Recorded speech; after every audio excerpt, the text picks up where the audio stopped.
skiing at Okemo. Okemo is a ski resort in Vermont.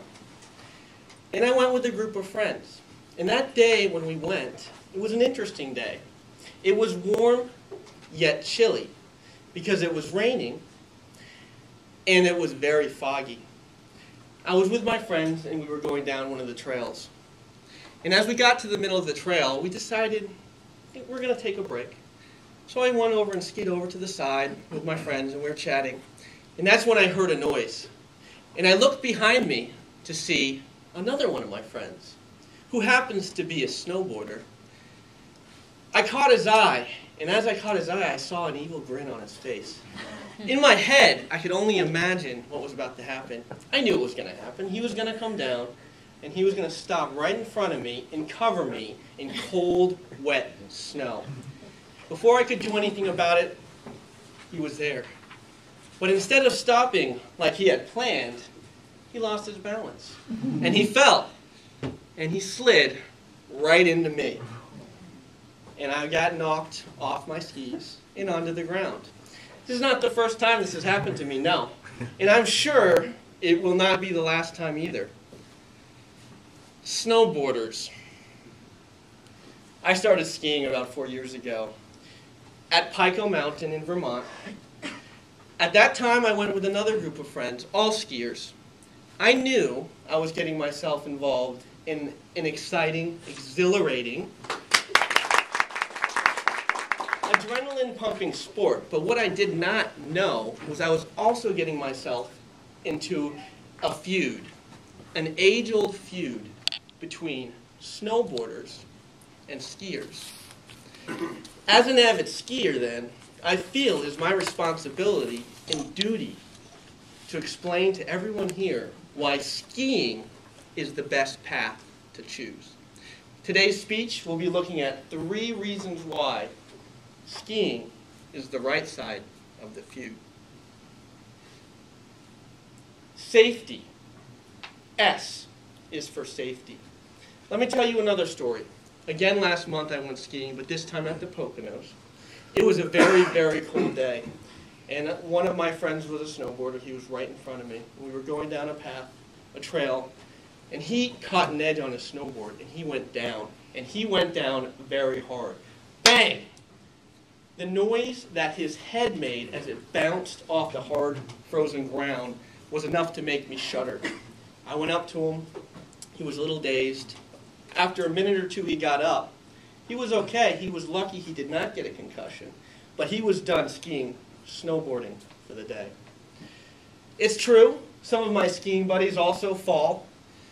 But almost every time at a mountain, when I see a violent fall, 9 out of 10 times it's a snowboarder.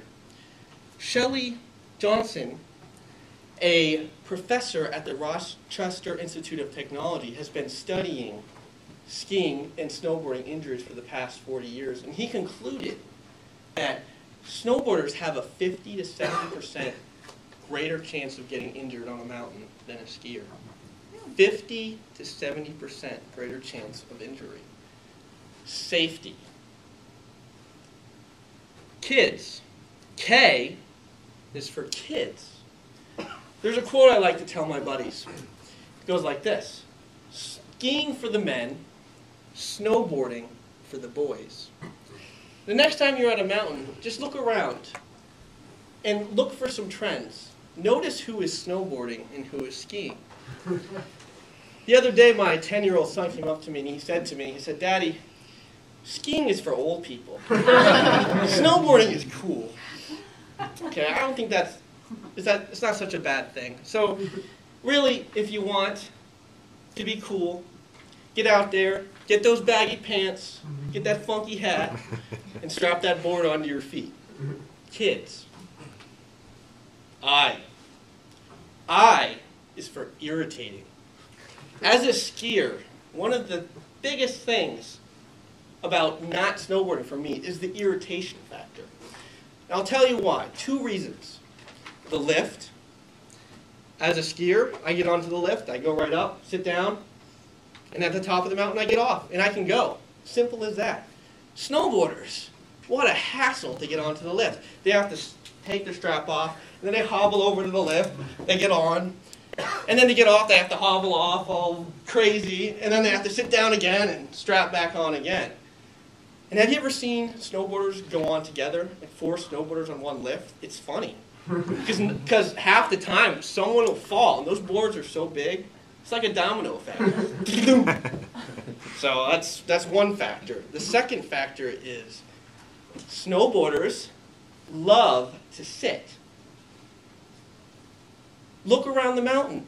Before they get on the lift, they have to sit, take the strap off. After getting off the lift, they have to sit to get the strap on. When they take a break, what do? They sit. Everywhere I look on the mountain, there's snowboarders on their butts. I work in an office. I sit all day long. When I go to a ski resort, I want to ski, not sit half my day away on the mountain. Irritation. So consider this the next time you're at a mountain and you have a decision to make, snowboarding or skiing. Think ski. Safety, 50 to 70% greater chance of injury on a snowboard. Okay, kids, let's face it, we're not getting any younger. Irritation. Do you really want to sit half your day away on the mountain? And I think if you consider this, you'll agree with me that really skiing is the best path to choose and the right side of the feud and where you need to be. So get out there and ski.